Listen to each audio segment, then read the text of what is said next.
Hildy here. I see my friends. I do have friends, really.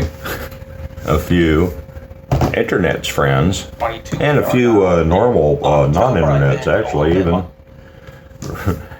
We all have some things in common. We're trying to convince people of the truth. That sounds like that'd be an easy job, wouldn't it? It's true. That's a big advantage there. You don't have to keep changing your story and keeping track of lies and everything.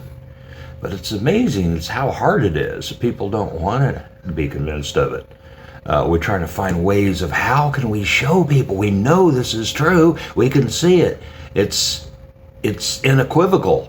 It's the logic and the grammar. It's perfectly self-evident, and yet people don't want to see it. 2 plus 3 is 5. 5 minus 3 is 2. 5 minus 2 is 3. But people have been convinced otherwise. Don't believe your lying eyes. Believe the experts. What is this? Facts don't work with these people. And there's a lot of theories. I've had so many discussions with people. How do we convince them? Facts don't work. They don't care about facts. They just that's just propaganda. In every facet. I mean, there's the information war is has many prongs. It has your medical science and the nature of the realm that we live in, the war of the hegemon against the multipolar world. I can go on. And each one of them run into the same thing. It's, you have the advantage of seeing things from different perspectives. Because I'm in all of them. I'm all in. I'm especially in one particular one because I was there. I lived in Crimea since 2006. I saw this stuff transpire. I saw it with my own eyes. I was freaking there. And then I see what the Western media says, and it's astonishing. And people argue with me. People that couldn't find Ukraine on a map will sit there, well, that's just Russian propaganda. You were over there, so you've been propagandized. And sometimes they'll admit that they've been propagandized and they've been lied to. You show where they've been lied to, and then it's just, well, he said, she said. I've got American propaganda and you've got Russian propaganda. I'm an American, so I'm right. They really believe that. There's no truth. And you have these white knight arguments too. It's like, well, you said some things and he said some things, and well, it's somewhere in the middle. You're both wrong. They posit themselves as being superior by saying there's no truth, and you're both wrong. They're nuanced. And that's not true. Somebody walks up behind someone and pops them in the back of the head and steals their wallet, and then we find them, and okay, we have a conflict here. Well, he did some things and they did some things. The truth is somewhere in the middle. There are judges like that. Scary. Anyway, if facts are not enough, why? How can they be like that? They've been conditioned. The appeal to experts, the appeal to authorities, the people on television are the control. The people on television are mission control. They're the authorities. They've been programmed, they've been taught. These people watch television. Or they watch shows on movies and social media, and they use their device to watch movies, a lot of that, and play games. The games are conditioning too. These things are made to condition you. I mean, it's inevitable that they do. When you've spent your life, since you were a toddler, watching television, you suspend your disbelief. You see things that are patently absurd and can't really possibly happen, but you watch them. It's part of the narrative. You just go along with it, and you identify with the hero, and you hate the villain. 10-minute hate. Like in 1984, the villain, ooh, we'll get you. And then you become part of it. And then the show's over. That didn't affect me, it's just entertainment. No, it programmed you, asshole. You're completely freaking programmed by it since you were a kid. That's your social conditioning. Why is that so hard to understand? And at the end of the show, the news comes on and you view the news the same way. It's a narrative and you become part of it and you identify with it and you got a dog in the race, you think. And you believe the authorities and there's heroes and there are villains. Yeah, just the facts, really? Never just the facts. Anyway, it all boils down to television. And my friends and I have something in common. We don't freaking watch television. That's why we can see these things, and we can't convince people of it. It's like they're NPCs. They just do the thing that they're programmed to do, and that's it. You changing the environment, educating them doesn't work. Progressives think that you should educate people, and you see if people hit you with that on the blogs, you know. If you tell the truth and they don't like that, and they say, well, you need to educate yourself, and they'll give you a bunch of links of authorities and experts to look at. It doesn't work. See, they're just as frustrated because they think they can educate us. But their grammar doesn't add up. They don't have grammar like we do. Their grammar says 4 plus 4 is 5. And you could demonstrate, you could take 4 things and 4 more things and count them, and there's freaking 8! And you show them that, it doesn't do any good. Because they live in magic land. They live in a land where you can see absurdities and they're true. You can see things that are crazy. Oh, the plucky little Ukrainian farmers towed off the Russian tanks. Or a missile comes into a kindergarten, it leaves a nice clean little round hole with a neat little pile of bricks under it, and there's no dust on anything. There's glass lamp globes right around it that didn't break. Okay, yeah, 70 pounds of steel went through that wall at 7,000 feet per second and just made a nice little clean hole, and you believe it because it's on TV. And you're used to watching shows that have things like that on them. It's perfectly plausible then, isn't it?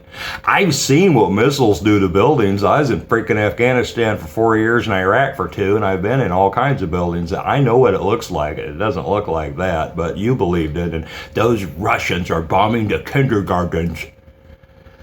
You can't think forensically? I go on and on and on with this. I've done it until I'm blue in the face, and it doesn't do any good. You can't change these people. It's frustrating, and you can't get them to see the truth. So what do? Because it's television. You got to make them stop watching television.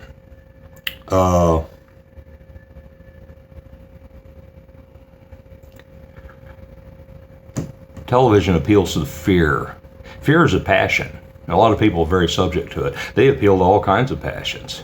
Fear, lust, laziness, greed. It's always putting it out there to feed those passions. And in order to know the truth, you have to deny. You have to deny yourself. You have to deny the passions. It's discipline. If you want to go in a boxing ring with Mike Tyson and last 30 seconds, you better freaking train and you better discipline yourself. You better learn to take a beating. You better learn how to be wrong. You better learn how to do things. You got to get yourself in shape if you even stand a chance, even want to stand a chance. Same thing with reality. Same thing with truth. These people are laying around their barca lounger with their stupid mouth open, just letting them put anything they want into it. And you're gonna get them to go for, food rounds. It's not going to happen. Sorry, it's not much you can do for them. Because you can dig through these layers. You start showing and proving things, presenting facts, and they have excuses to dismiss them. They haven't been taught grammar, logic, and rhetoric in school because it started very early. This is a project. It may be a perfect storm, but I'm pretty sure it was orchestrated because there are people that are just unbelievably clever and wormy and psychopathic, and they're billionaires, and they have a plan, and they come from billionaire families. Their fathers and their grandfathers and their great-grandfathers had great power and influence, and it's handed down through the line. And if a kid doesn't have the capacity, they just get rid of them and they get somebody else. They have people that will obey the edicts and be a part of the cult and shape the world, to manage the world to their advantage. And they shape these things. They always get involved in shaping the curriculum in your schools. They always get involved with controlling the banking. They always get involved with controlling the media, etc., etc. And if you don't see that they've got a lot of control recently, very recently, they've mastered it. We're at a critical point. They can do anything they want. But there's good things happening. It's starting to come unwound for them. It always does. But it does a lot of damage, and it takes a lot of people down with it. That's why we try to tell them the truth, but they'd rather watch television. I keep showing you the top of my head because I'm looking at notes this time. Not doing bad, huh? Better than usual. Your music, your advertising, pop culture, everything's got all this stuff in it to appeal to the passions, especially fear. Fear seems to be the most effective. There's people still wearing masks around. And you could bury them with facts that it's absolutely ineffectual. Matter of fact, it's counter-effective. It restricts your breathing and keeps mouth bacteria trapped in your respiratory system. That's not healthy. But they have this fear that somebody with cooties is going to make them sick. It's fear, and it's fanned by the media. It's inculcated, it's exacerbated, and it's maintained by media. You got to make them stop watching television. How can you do that? Open-ended question, but we'll deal with that some other time. Get myself kicked off YouTube. Anyway, I always use Jaws. The movie Jaws came out back in the early 70s, and people watch that show, and it would affect them, but it's just entertainment. It doesn't affect me any. They won't go to the beach anymore, though. It did affect them. Get out in the water. You could take people and you could show them that rubber shark with the diving equipment in it. You could show them how the movie's made, and you could prove to them that this area here in Lake Michigan, there ain't freaking sharks. You could show them this area, and there's no sharks here. There's never been. You're perfectly safe. You could go out in the water, right? And maybe they'll believe you, maybe they won't, but they'll have that fear. Fear is irrational. It's a passion. You get a bunch of people that you've done that with and put them out there in the lake, and all you got to do is turn the music on some loudspeakers. Da, da, da, da, da, da. Most of them will go into a panic. Some of them will get it. I mean, if they get it, they'll laugh at it. Oh, that's funny. Sharks. Ooh. But a lot of them won't see the irony in there. They'll go into panic mode when they hear that music because they've been programmed for it.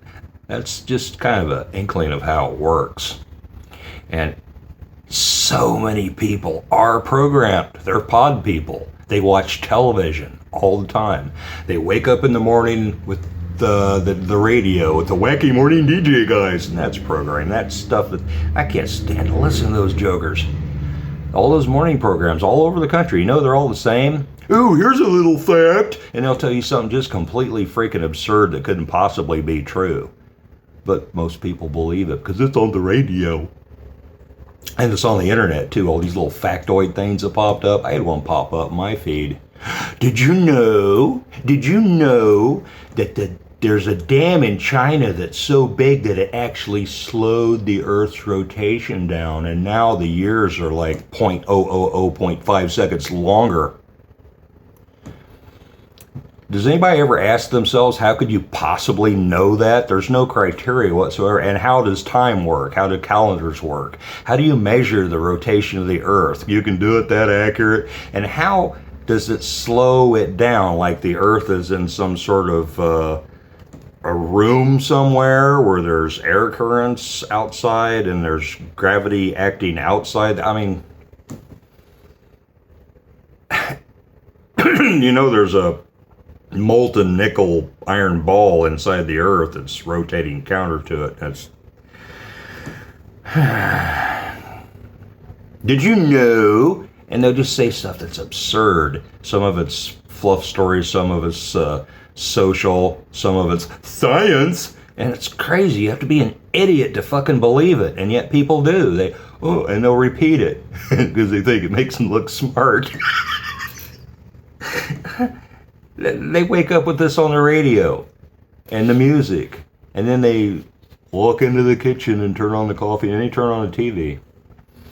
And they watch television while they're eating breakfast. And then they go to work, and they have the Mackie Morning DJ guys on the radio in the car. And then they get to the office, and they have the radio on in the office, or even a television. I've seen people working with the television in their office. And they're just constantly bombarded with media. And they get off work, and they go relax and watch their shows. No, you can't reach these people. I'm sorry. I'm not saying you should stop trying. Maybe something will happen. I don't know. I don't have to deal with this, continue this. I don't want this to get too long. It takes too long to download. I'll go in the next one. This is part 1.